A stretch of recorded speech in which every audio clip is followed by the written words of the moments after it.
যুদ্ধবিরতির প্রস্তাব প্রত্যাখ্যান ইরানের। ট্রাম্প মানসিক ভারসাম্যহীন বলছেন মার্কিন রাজনীতিকেরা। যুক্তরাষ্ট্রকে আল্টিমেটামের ভাষা পরিহারের আহ্বান রাশিয়ার। শত্রুর প্রকৃত অনুশোচনা না হওয়া পর্যন্ত যুদ্ধ চলবে, কঠোর হুঁশিয়ারি ইরানের। ইরানকে হারাতে গিয়ে ভয়ঙ্কর ফাঁদে পড়েছে যুক্তরাষ্ট্র। এতক্ষণ শুনছিলেন সংবাদ শিরোনাম, এবার বিস্তারিত। মধ্যপ্রাচ্যে ইরান, যুক্তরাষ্ট্র ও ইসরায়েলের মধ্যে চলমান সংঘাত আরও ভয়াবহ রূপ নিচ্ছে। পরিস্থিতির উত্তেজনার মধ্যেই যুদ্ধবিরতির একটি গুরুত্বপূর্ণ প্রস্তাব প্রত্যাখ্যান করেছে ইরান। দেশটির আধা সরকারি সংবাদ মাধ্যম ইরনা এই তথ্য নিশ্চিত করেছে।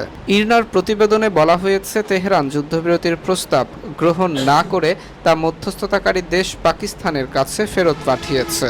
ইরানের স্পষ্ট অবস্থান, তারা সাময়িক কোনো যুদ্ধবিরতি নয়, বরং স্থায়ীভাবে যুদ্ধবন্ধের নিশ্চয়তা চায়। তেহরান বলছে, অস্থায়ী সমাধান দিয়ে এই সংকটের কোনো বাস্তব সমাধান সম্ভব নয়, বরং দীর্ঘমেয়াদী এই স্থায়ী শান্তি প্রতিষ্ঠার মাধ্যমে পুরো অঞ্চলে স্থিতিশীলতা ফিরে আনা প্রয়োজন। তাই যুদ্ধবন্ধের প্রশ্নে ইরান কঠোর অবস্থান বজায় রেখেছে। এদিকে যুদ্ধবিরতির আলোচনার মধ্যেই পরিস্থিতি আরও জটিল হয়ে উঠেছে।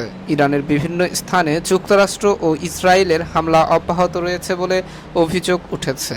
একই সঙ্গে ইরানও পাল্টা প্রতিক্রিয়া জানাচ্ছে, যার ফলে দুই পক্ষের মধ্যে সংঘর্ষের মাত্রা বেড়েছে। এই উত্তপ্ত পরিস্থিতির মধ্যেই ইরানের রাজনৈতিক এবং সামরিক নেতৃত্ব নতুন করে শক্ত অবস্থান নিয়েছে। দেশটির সেনাবাহিনী জানিয়েছে, জাতীয় নেতৃত্ব যতক্ষণ প্রয়োজন মনে করবেন ততক্ষণ পর্যন্ত এই যুদ্ধ চলবে। সোমবার এক আনুষ্ঠানিক বিবৃতিতে সেনাবাহিনীর মুখপাত্র মোহাম্মদ আকরাম মিনিয়া এই অবস্থান তুলে ধরেন। তিনি জানান, যুদ্ধের গতি, কৌশল এবং এর সমাপ্তি সম্পূর্ণভাবে ইরানের রাজনৈতিক কর্তৃপক্ষের সিদ্ধান্তের ওপর নির্ভর করছে। তিনি আরও বলেন, ইরান এই সংঘাতে এমন একটি পর্যায়ে পৌঁছাতে চায় যেখানে দেশের জাতীয় নিরাপত্তা সম্পূর্ণভাবে নিশ্চিত থাকবে এবং ভবিষ্যতে কোনো ধরনের হুমকির সম্ভাবনা থাকবে না। তার ভাষায়, শত্রুপক্ষকে তাদের আগ্রাসনের জন্য অবশ্যই অনুতপ্ত হতে হবে। এরপর জানবেন, যুক্তরাষ্ট্রের প্রেসিডেন্ট ডোনাল্ড ট্রাম্পের ইরান বিরোধী করা মন্তব্য এবং হুমকিকে কেন্দ্র করে নতুন করে উত্তপ্ত হয়ে উঠেছে আন্তর্জাতিক রাজনীতি। তার সাম্প্রতিক বক্তব্য এবং সামাজিক যোগাযোগ মাধ্যমে দেওয়া আক্রমণাত্মক পোস্টকে ঘিরে যুক্তরাষ্ট্রের অভ্যন্তরে তীব্র প্রতিক্রিয়া দেখা দিয়েছে। অনেক মার্কিন রাজনীতিক ট্রাম্পের মানসিক সুস্থতা নিয়েই প্রশ্ন তুলেছেন বলে জানা গেছে। নিজের সামাজিক যোগাযোগ মাধ্যম ট্রুথ সোশ্যালে দেওয়া এক পোস্টে প্রেসিডেন্ট ট্রাম্প সরাসরি পারস্য উপসাগরে কৌশলগতভাবে গুরুত্বপূর্ণ হরমুজ প্রণালী খুলে দেওয়ার দাবি জানান। তিনি অত্যন্ত কঠোর এবং আক্রমণাত্মক ভাষায় লেখেন, হারামির দল, হরমুজ প্রণালী খুলে দাও, না হলে নরক যন্ত্রণা ভোগ করতে হবে, শুধু দেখো কি হয়। এর পাশাপাশি তিনি ইরানের জ্বালানি অবকাঠামো লক্ষ্য করে আরও বড় ধরনের হামলার হুঁশিয়ারিও দেন। ট্রাম্প লেখেন, ইরানে আগামীকাল মঙ্গলবার হবে বিদ্যুৎ এবং সেতু ধ্বংসের দিন। এদিন এমন কিছু ঘটবে যা এর আগে কেউ কোনোদিন দেখেনি। পোস্টের শেষ দিকে তিনি ব্যঙ্গাত্মকভাবে বলেন, সকল প্রশংসা আল্লাহর। বাক্যটিও যুক্ত করেন, যা নতুন করে বিতর্ক সৃষ্টি করেছে। এদিকে হরমুজ প্রণালী নিয়ে উত্তেজনা ক্রমেই বাড়ছে। বিশ্বের অন্যতম গুরুত্বপূর্ণ এই সমুদ্রপথ যা তেল ও গ্যাস পরিবহনের প্রধান রুট হিসেবে ব্যবহৃত হয়, গত ফেব্রুয়ারির শেষ দিক থেকে কার্যত বন্ধ রয়েছে বলে দাবি করা হচ্ছে। এর ফলে বিশ্ববাজারে জ্বালানি তেলের দাম দ্রুত বেড়ে নতুন রেকর্ড সৃষ্টি করেছে। এই সংকটের মধ্যে যুক্তরাষ্ট্র ও ইসরায়েলের সঙ্গে ইরানের চলমান সংঘাত পরিস্থিতিকে আরও জটিল করে তুলেছে। অভিযোগ রয়েছে, ফেব্রুয়ারিতে শুরু হওয়া যুদ্ধের পর থেকে এই গুরুত্বপূর্ণ জলপথে অচল অবস্থা তৈরি হয়, যার প্রভাব পড়েছে বৈশ্বিক অর্থনীতিতে। এই উত্তেজনার প্রভাব শুধু মধ্যপ্রাচ্যেই সীমাবদ্ধ নেই, বরং ইউরোপীয় এবং ন্যাটো মিত্রদের সঙ্গে যুক্তরাষ্ট্রের সম্পর্ক নতুন করে চাপের মুখে পড়েছে। ইউরোপীয় দেশগুলো ইরান ইসরায়েল সংঘাতে যুক্তরাষ্ট্রের অবস্থানকে সমর্থন না করে হরমুজ সংকটে হস্তক্ষেপে অস্বীকৃতি জানিয়েছে। এরপর জানবেন, ইরানকে ঘিরে চলমান উত্তেজনা প্রশমনে যুক্তরাষ্ট্রের প্রতি কঠোর ভাষা এবং হুমকির পথ পরিহার করে কূটনৈতিক আলোচনায় ফেরার আহ্বান জানিয়েছে রাশিয়া। মস্কো স্পষ্ট ভাষায় জানিয়ে দিয়েছে, বর্তমানে সংকট আরও জটিল না করে এখনই সংযম দেখানো এবং রাজনৈতিক সমাধানের পথে এগোনো জরুরি। রুশ পররাষ্ট্র মন্ত্রণালয়ের বিবৃতিতে বলা হয়েছে, সংঘাত বাড়ানোর বদলে ওয়াশিংটনের উচিত আলোচনার টেবিলে ফিরে আসা এবং উস্কানিমূলক অবস্থান থেকে সরে আসা। রাশিয়ার মতে হুমকি এবং আল্টিমেটামের ভাষা পরিস্থিতিকে আরও অস্থিতিশীল করে তুলেছে, যা আঞ্চলিক এবং বৈশ্বিক নিরাপত্তার জন্য ঝুঁকিপূর্ণ। এদিকে রুশ পররাষ্ট্র মন্ত্রণালয় আরও জানায়, রাশিয়ার পররাষ্ট্রমন্ত্রী সের্গেই ল্যাভরভ ইরানের পররাষ্ট্রমন্ত্রী আব্বাস আরাকচির সঙ্গে টেলিফোনে গুরুত্বপূর্ণ আলোচনা করেছেন। এই ফোন আলাপে দুই দেশের মধ্যে চলমান পরিস্থিতি নিয়ে বিস্তারিত মত বিনিময় হয়। ল্যাভরভ আশা প্রকাশ করেন যে ইরানকে কেন্দ্র করে চলমান উত্তেজনা ও যুদ্ধ প্রশমনের যে কূটনৈতিক প্রচেষ্টা চলছে তা সফলভাবে অগ্রসর হবে। তিনি জোর দিয়ে বলেন, যুক্তরাষ্ট্র যদি হুমকির ভাষা পরিত্যাগ করে এবং বাস্তবসম্মত কূটনৈতিক আলোচনায় ফিরে আসে, তাহলে সংকট সমাধানের একটি কার্যকর পথ তৈরি হবে। রুশ পররাষ্ট্র মন্ত্রণালয়ের ভাষ্য অনুযায়ী এই আলোচনায় উভয় পক্ষই আন্তর্জাতিক সম্প্রদায়ের ভূমিকা নিয়ে মতামত প্রকাশ করে। বিশেষ করে জাতিসংঘ নিরাপত্তা পরিষদ সহ সব পক্ষকে আহ্বান জানানো হয় যেন তারা এমন কোনো পদক্ষেপ না নেয় যা বিদ্যমান রাজনৈতিক এবং কূটনৈতিক সমাধানের সীমিত সুযোগগুলোকে নষ্ট করে দিতে পারে। রাশিয়ার অবস্থান অনুযায়ী এখনই সময় উত্তেজনা কমানোর, সংলাপ বাড়ানোর এবং সামরিক ও হুমকিমূলক অবস্থান থেকে সরে এসে কূটনৈতিক সমাধানের পথকে অগ্রাধিকার দেওয়া। আরও জানবেন, চলমান মার্কিন ও ইসরায়েলি আগ্রাসনের বিরুদ্ধে ইরানের প্রতিশোধমূলক সামরিক অভিযান অব্যাহত থাকবে বলে ঘোষণা দিয়েছে দেশটির সেনাবাহিনী।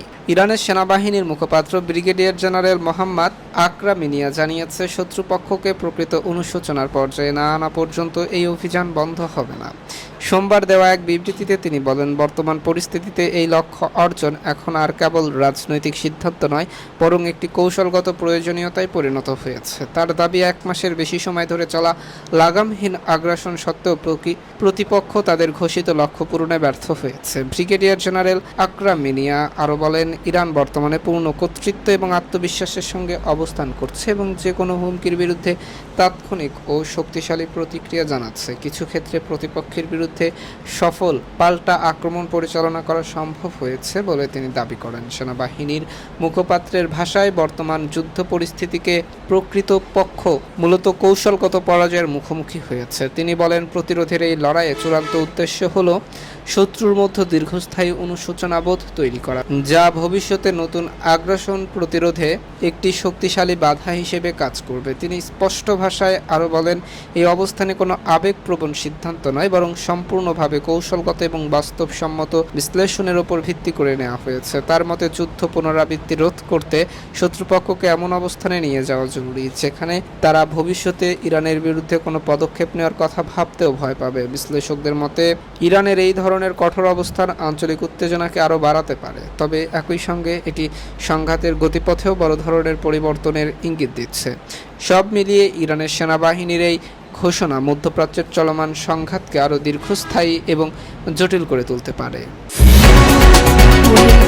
সর্বশেষ জানবেন, ইরান, যুক্তরাষ্ট্র ও ইসরায়েলের মধ্যে চলমান যুদ্ধ 1 মাস অতিক্রম করার সঙ্গে সঙ্গে যুদ্ধের গতি প্রকৃতিতে বড় ধরনের পরিবর্তন দেখা যাচ্ছে। শুরুর দিকে তেহরানের সামরিক সক্ষমতাকে কয়েকদিনের মধ্যেই ধ্বংস করে দেওয়ার যা আত্মবিশ্বাস ওয়াশিংটন প্রকাশ করেছিল, সময় গড়ানোর সঙ্গে সঙ্গে সেই অবস্থান এখন বড় ধরনের চাপের মুখে পড়েছে।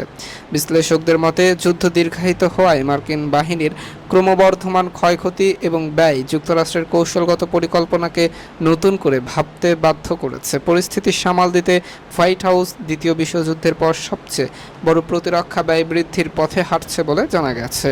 প্রস্তাব অনুযায়ী সামরিক বাজেট 42% বাড়িয়ে প্রায় $1.5 ট্রিলিয়ন নেওয়ার পরিকল্পনা হয়েছে, যার প্রভাব ইতিমধ্যেই যুক্তরাষ্ট্রের জলবায়ু, আবাসন এবং শিক্ষা খাতের মতো অভ্যন্তরীণ উন্নয়ন কর্মসূচিতে পড়তে শুরু করেছে। প্রেসিডেন্ট ডোনাল্ড ট্রাম্প যুদ্ধ শুরুর সময় দাবি করেছিলেন মাত্র 2 থেকে 3 দিনের মধ্যেই সংঘাতের অবসান ঘটবে, কিন্তু বাস্তবতা এখন দীর্ঘমেয়াদী এবং ক্ষয়িষ্ণু সংঘাতে রূপ নিচ্ছে।